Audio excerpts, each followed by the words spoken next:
Hermoso y ya lindo miércoles. Estamos llegando ya al final de esta tercera lección. Bueno, todavía nos faltan todavía un día más y ya el día de preparación.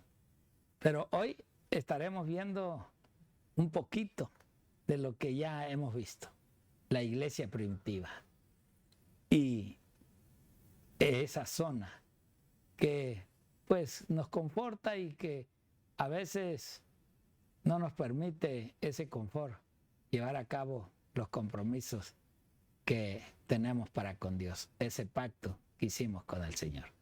Y hoy, para llevar este hermoso estudio, la iglesia primitiva y las zonas de confort, pues nuevamente el pastor Raúl aquí está con paciencia llevando a cabo estos hermosos estudios con todos nosotros. Pastor, bienvenido. Gracias, pastor.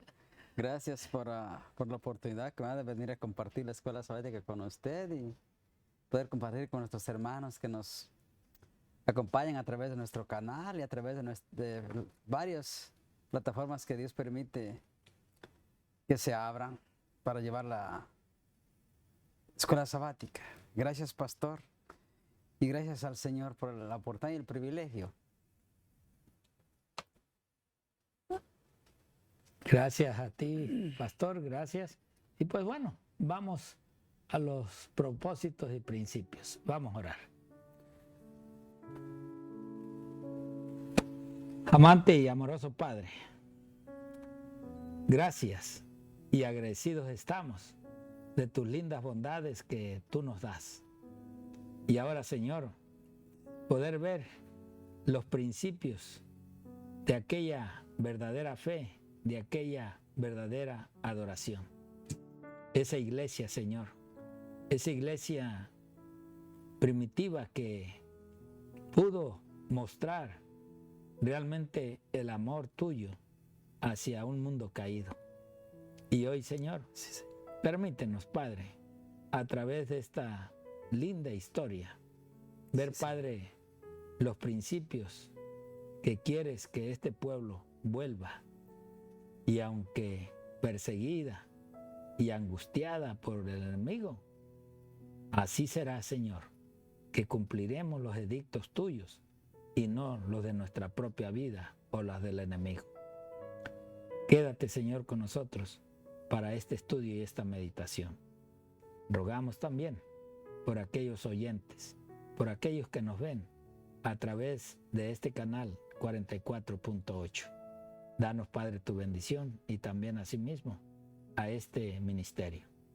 Te lo pedimos y te lo suplicamos en el precioso nombre de tu Hijo Cristo Jesús. Amén. Amén.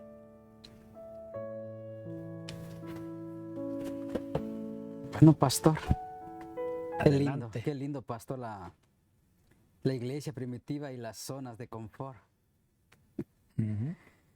Pensaba en todo esto, pastor, que como Dios permitió todo esto que pasara con la persecución de los apóstoles. ¿Para qué? Para que el evangelio siga predicando. Quisiera que nos pusieran Hechos capítulo 8, versículo del 1 al 4.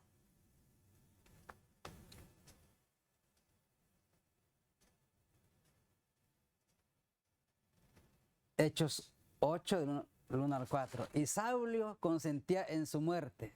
En aquel día hubo una gran persecución contra la iglesia que estaba en Jerusalén. Y todos fueron esparcidos por la tierra de Judea y de Samaria, salvo los apóstoles.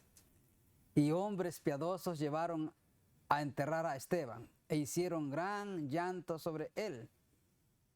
Y Saulo asolaba la iglesia y entrando casa por casa, arrastraba a hombres y mujeres y los entregaba en la cárcel. Pero los que fueron esparcidos iban por todas partes anunciando el evangelio. Podemos ver, pastor, como el Señor también permitió que todos estos acontecimientos sucedieran, que hubiera persecución, para que los apóstoles hablaran del evangelio.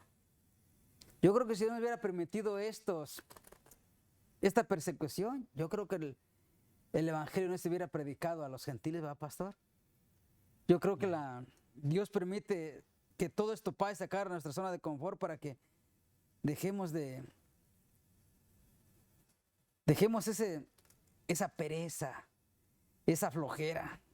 Y Dios permite que pasemos por tiempos difíciles para que vayamos y prediquemos el evangelio. ¿Cómo Dios permitió todos estos tipos de pruebas, todos estos problemas que sufrieron los apóstoles para que se pudiera predicar el evangelio? Dice que Pablo, antes de su conversión, que era Saulo de Tarso, perseguía a la iglesia, iba casa por casa y persiguiéndolos. Y de esa manera fue como el evangelio se extendió a todo lugar donde iban los perseguidos, predicaban el evangelio. Incluso los apóstoles tuvieron que ir perseguidos y donde quiera que iban predicando el evangelio y presentando el mensaje. Dice la lección, en ese momento la iglesia primitiva se encontraba principalmente en Jerusalén, o dentro del territorio judío y entre el pueblo judío. Cuando comenzó la persecución de la que Saulo, un judío devoto y fariseo, participó activamente, la iglesia de Jerusalén se dispersó por toda Judea y Samaria. Jesús lo había dicho en Hechos 1:8. Serán mis testigos en Jerusalén como en Judea y en Samaria. Esta afirmación se cumplió tal como lo señaló Hechos 4:8. Los que se habían dispersado predicaban la palabra por donde quiera que iban. Aún después de que la iglesia comenzó a avanzar más allá, Jerusalén todavía predicaban en las regiones de los judíos, en los distritos del pueblo judío, de otras ciudades. Hechos 11, versículo 19. Indica que la iglesia se dispersó hasta Fenicia, Líbano y Chipre. Pero en esta época no predicaron el mensaje a nadie, más que a los judíos.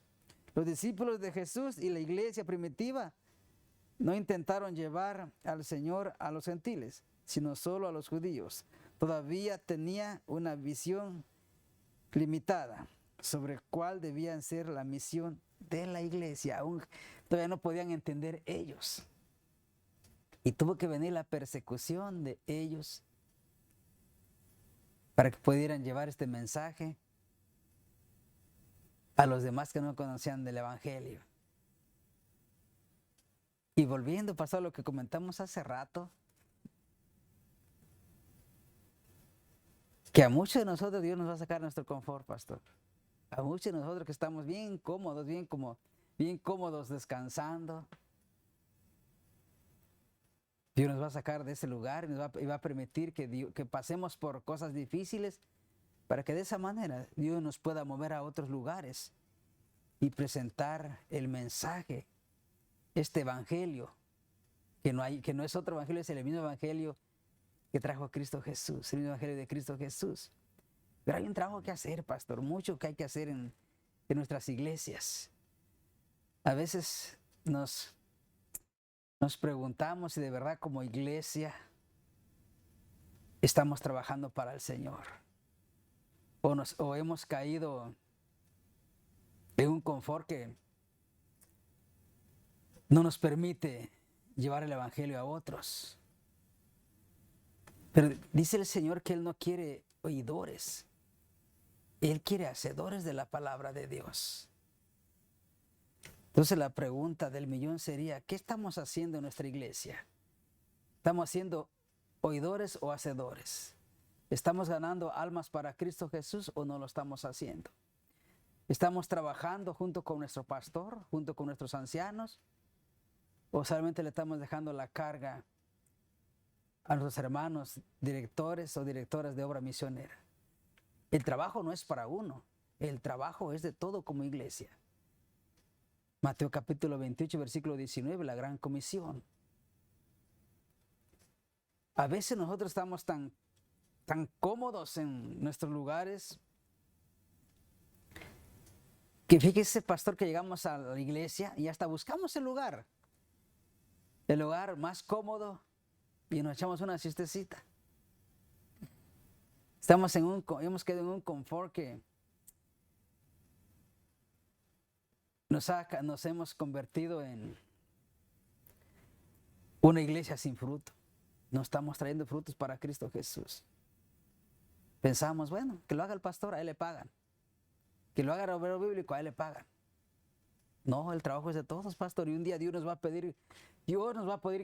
pedir cuentas de cada segundo, de cada minuto, de cada hora y de cada día que nos permite vivir. Un día Dios nos va a reclamar todas esas almas que se perdieron por nuestra irresponsabilidad, por nuestro descuido, por ese momento de confort. En ese día que dijimos, bueno, me siento cansado, voy mañana. Y al cabo ya les prediqué y no quisieron. Ya les hablé del evangelio y no quisieron. Nuestra misión es ir a predicar el evangelio. Nuestra misión no es convencer a nadie. Nuestra misión es predicar el evangelio, de convertir y de convencer. Esa tarea o ese trabajo es del Espíritu Santo.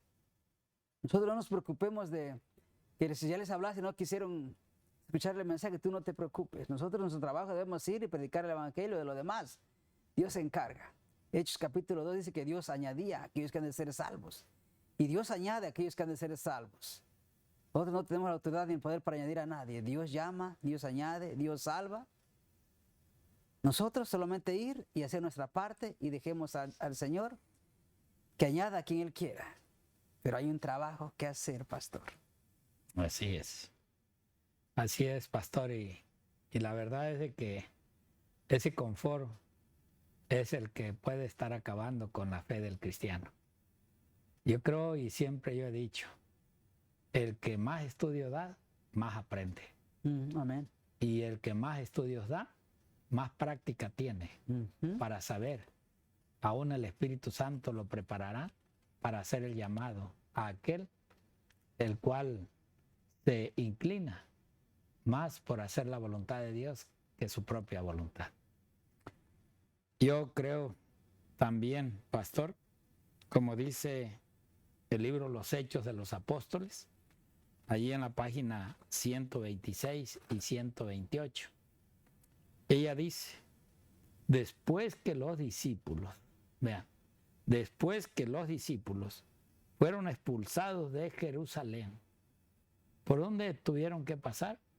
Por la amenaza de la muerte, de la persecución.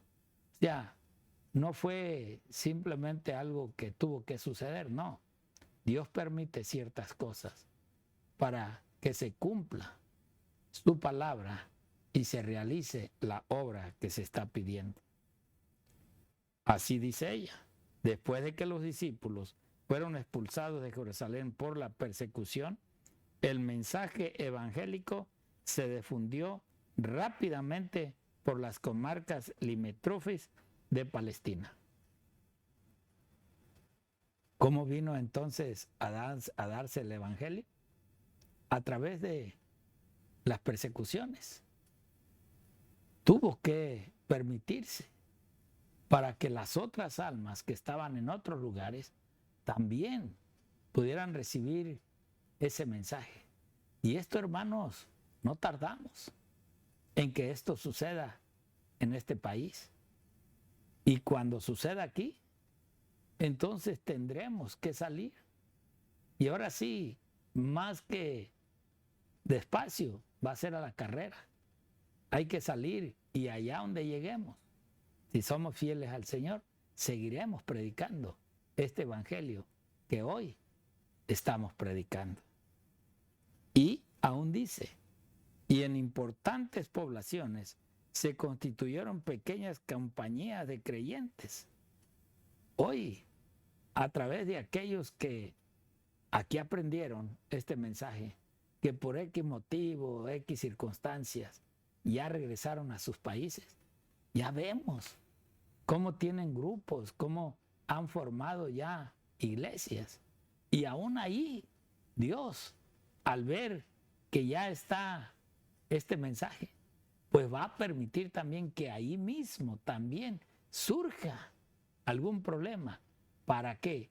Para que se vaya dando a conocer en el mundo este mensaje. Aún dice, algunos de los discípulos fueron hasta Fenicia y Chipre y Antioquía, predicando la palabra. Sus labores se limitaban por lo general a los judíos hebreos y griegos, de los cuales había entonces grandes colonias en casi todas las ciudades del mundo. Claro, el mensaje fue primero aquí, en Jerusalén. Y fue así como se vino a proclamar este hermoso mensaje.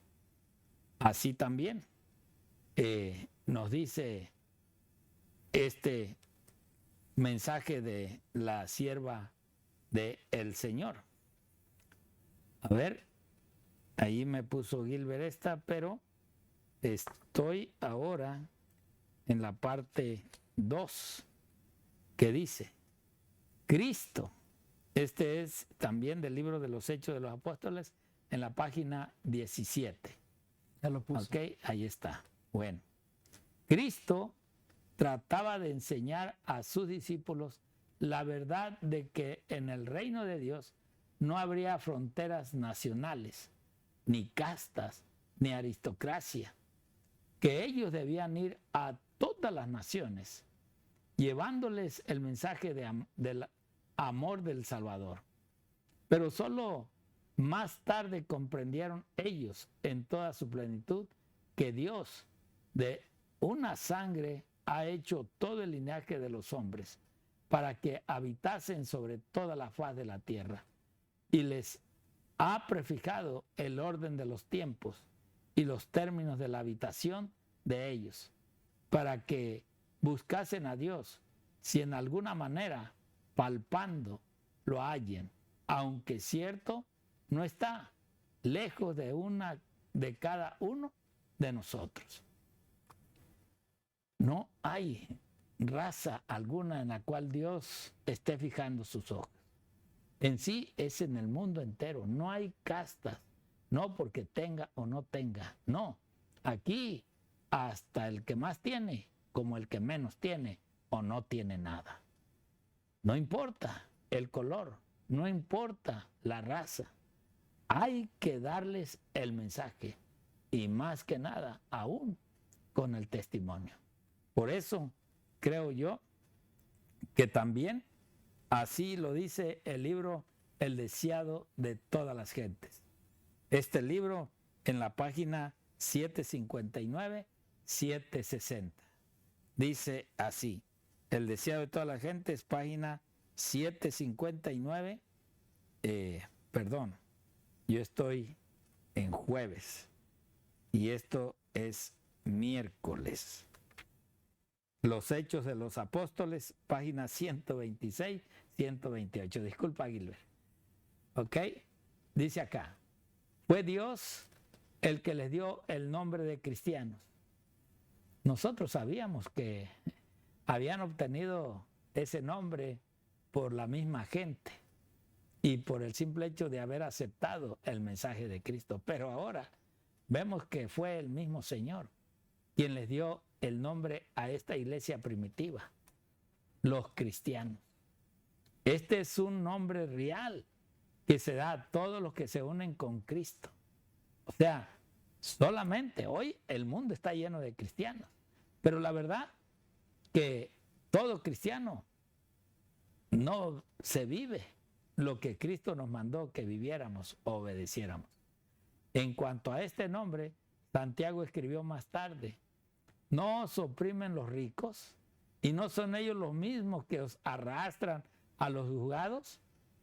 No blasfeman ellos el buen nombre que fue invocado sobre vosotros. Eso lo dijo Santiago en el capítulo 2, versículos 6 y 7. Pero aún Pedro declaró, si alguno padece como cristiano, no se avergüence, antes glorifique a Dios en esta parte. Y si sois vituperados en el nombre de Cristo, sois bienaventurados, porque la gloria y el Espíritu de Dios reposan sobre vosotros. Ahora ves, ya, habremos de sufrir por el nombre de Cristo, habremos de sufrir por Cristo Jesús. Hermanos, hay que aguantarlo, hay que soportarlo. Y asimismo, en la carne, Cristo en el Espíritu nos dará la fuerza para seguir adelante. ¿Hay luchas? Sí hay luchas. Hay luchas que habremos de pasar, pero no solos, sino es Cristo que nos dará la victoria para alcanzar los propósitos divinos en las luchas físicas y las luchas espirituales. Por eso, cada día tenemos que encomendarnos al Señor. Dios quiera que tú y yo seamos uno de aquellos que siempre, cada mañana, nos encomendemos a Cristo Jesús. Dios te guarde y Dios te bendiga.